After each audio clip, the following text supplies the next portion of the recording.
order na kayo. Hindi siya mahirapan mag-Nihongo daw kasi kasama niya nag-iisang Archie Sensei ng Japan. Watashi, Atas, Lucky. lucky. Babae dyan ay.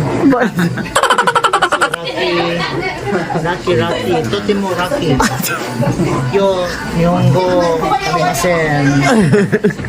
Achi sensei, pero para Monday Nashi. Monday Nash. Sisiro ka. Siko na. Order na kayo. Order na. Dealer mo, kalimot na ba kayo mag-post? Sensei ka ng particle ba? Ako mali pinakauna mag-comment. Mali man na yung particle. Kinadaki o irandi ko daw sa Tapos kinadaki daw. ito na sa akin, no? Shiza. Dito sa Japan, pinakamadaling araw. Pinakamadaling araw ng aking buhay na kakain sa restaurant.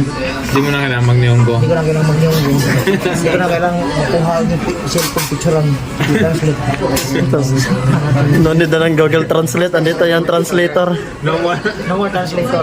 No more translator yun. Cordes. No more translator. Yan guys, grabe naman to yun. May mananibod yung aking balahibo. Sasabi ko, Guchumon, Goryo, di show ka? Siguro yun dyan na. Tawag ko si Goryo. Wala, si Goryo. Ay, saan ipipindutin natin sir? Hindi, tatawagin mo. Estudyante ko to. Try natin yung natutunan nila. Ah, sige, tatara natin sa Jante ni Sensei. Oh.